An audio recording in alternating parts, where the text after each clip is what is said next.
जय श्री कृष्ण दोस्तों। एक बार निकुंज में जब राधा जी कृष्ण से मिलने गई, तब कृष्ण से बोली, तुम बांसुरी क्यों बजाते हो?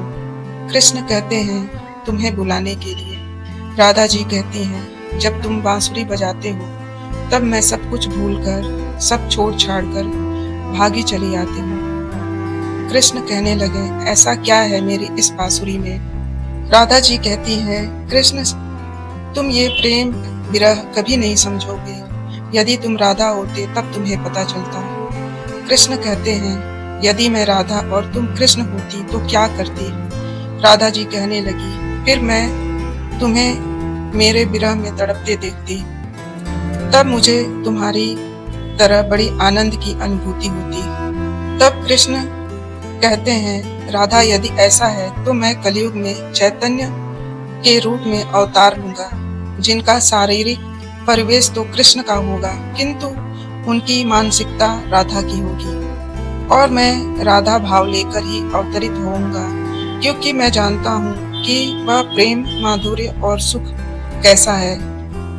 मेरी ये 3 अधूरी इच्छाएं हैं। पहला, प्रेम, श्री राधा का मेरे प्रति जो भी अद्वितीय प्रेम है, उसकी महिमा का क्या रूप है, या वह प्रेम कैसा है। दूसरा, माधुर्य, उस प्रेम के द्वारा श्री राधा मेरे जिस भाव का आस्वादन करती है, वह मेरा माधुर्य कैसा है। तीसरा, सुख, मेरे माधुर्य का आस्वादन करने से श्री राधा को जो सुख प्राप्त होता है, वह सुख कैसा है। अपनी इन 3 अधूरी इच्छाओं को पूर्ण करने हेतु भगवान श्री कृष्ण चैतन्य रूप में राधा भाव लेकर अवतरित हुए। एक बार माता यशोदा यमुना में दीप दान कर रही थी। वो देख रही थी कि कोई दीप आगे नहीं जा रहा। ध्यान से देखा तो कान्हा जी एक लकड़ी लेकर जल से सारे दीप बाहर निकाल रहे थे। तब मैया पूछती हैं, लल्ला तुम ये क्या कर रहे हो? कान्हा कहने लगी, मैया मैं इस दीप को डूबने से बचा रहा हूँ। यह सुनकर मैया हंसी और बोली, तुम किस किस को बचाएगा?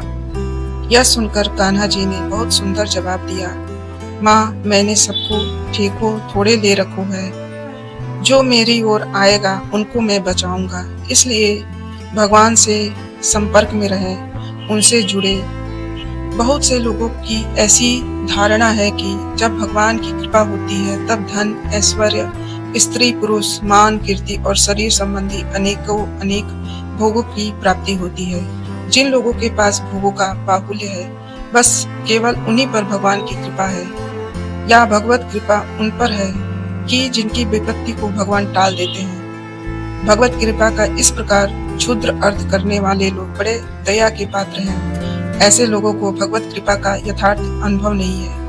वास्तव में संपत्ति या विपत्ति से भगवान की कृपा का पता नहीं लग सकता। भगवत कृपा नित्य है, अपार है, और संसार के समस्त प्राणियों पर उस कृपा सुधा की अनवरत वर्षा हो रही है। जो लोग उसका यथार्थ अनुभव न कर केवल विषयों की प्राप्ति को ही भगवत कृपा समझते हैं, वे ही लोग विषयों के नाश या अभाव में भगवान पर पक्षपात, अन्याय और कृपालु न होने का कलंक मढ़ते हैं। एक बार श्री कृष्ण ने एक गाय से पूछा, मैंने तुझे सिंग दिए हैं ताकि तुम अपनी रक्षा कर सको, पर तू तो कभी किसी को मारती नहीं। गाय बोली, हे कान्हा, एक बार जब पूतना नाम की राक्षसी ने तुम्हें अपना विषैला दूध पिलाया था, तब भी तुमने उसे अपनी माँ की उपमा दी थी। ये मनुष्य तो प्रतिदिन मेरा ही दूध पीते हैं। ये भले ही मुझे मां न माने, पर मैं तो इन सभी को अपना पुत्र मानती हूँ।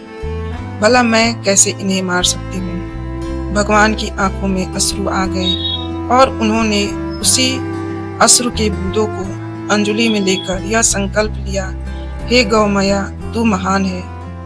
मैं चाहे जिस लोक में रहूं, पर तेरी रक्षा के लिए मैं सदैव आता रहूंगा, क्योंकि इस पृथ्वी पर एक तू ही है जो मारने वालों को भी अपना पुत्र समझती है।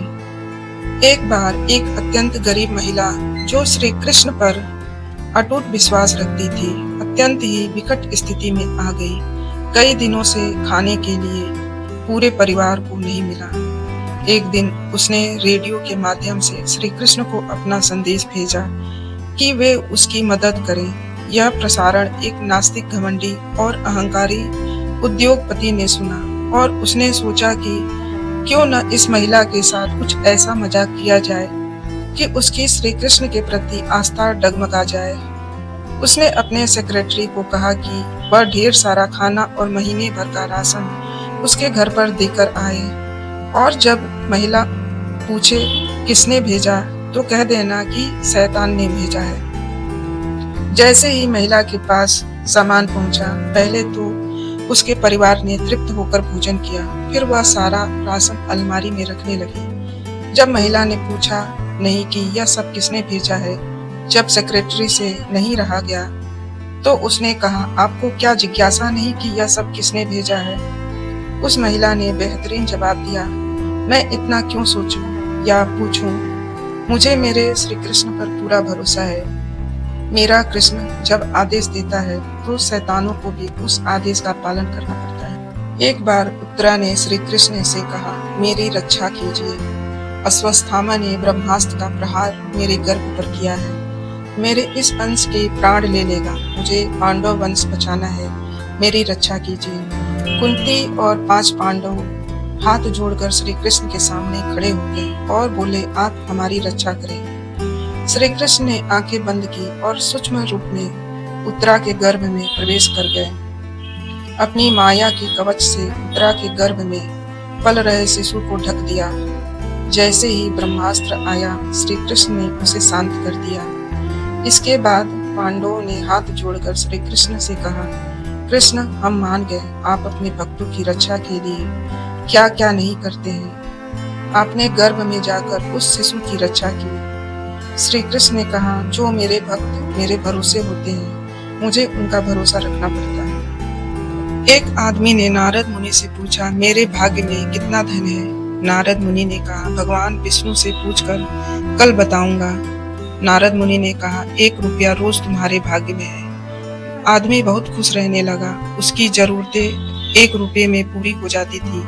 एक दिन उसके मित्र ने कहा, मैं तुम्हारी सादगी, जीवन और खुश देखकर बहुत प्रभावित हुआ हूँ और अपनी बहन की शादी तुमसे करना चाहता हूँ। आदमी ने कहा, मेरी कमाई 1 रुपया रोज की है, इसको ध्यान में रखना, इसी से गुजर बसर करना पड़ेगा तुम्हारी बहन को। मित्र ने कहा, कोई बात नहीं, मुझे रिश्ता मंजूर है। अगले दिन उस आदमी की कमाई 11 रुपया हो गई। उसने नारद मुनि से पूछा कि मुनिवर, मेरे भाग्य में 1 रुपया लिखा है, फिर 11 रुपये क्यों मिल रहे हैं?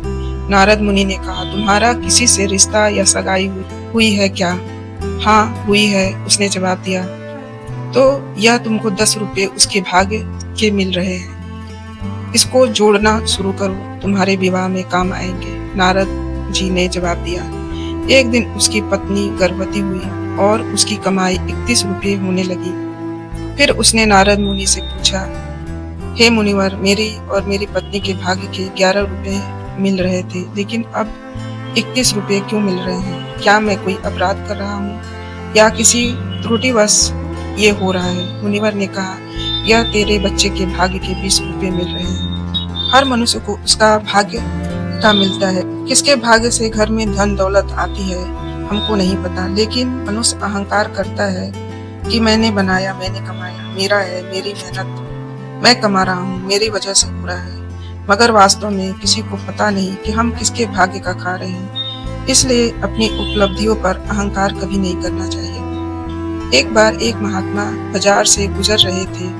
रास्ते में एक व्यक्ति खजूर बेच रहा था। उस महात्मा के मन में विचार आया कि खजूर लेनी चाहिए। उसने अपने मन को समझाया और वहां से चल दिए, किंतु महात्मा पूरी रात भर सो नहीं पाया। अगले दिन वह विवश होकर जंगल गया और जितना बड़ा लकड़ी का गट्ठर उठा सकता था उसने उठाया। उस महात्मा ने अपने मन से कहा कि यदि तुझे खजूर खानी है तो यह बोझ उठाना ही पड़ेगा।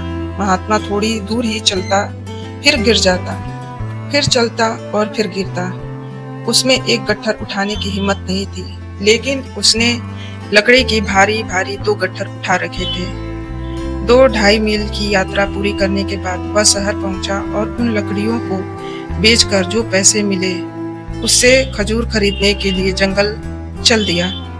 खजूर सामने देखकर महात्मा का मन बड़ा प्रसन्न हुआ।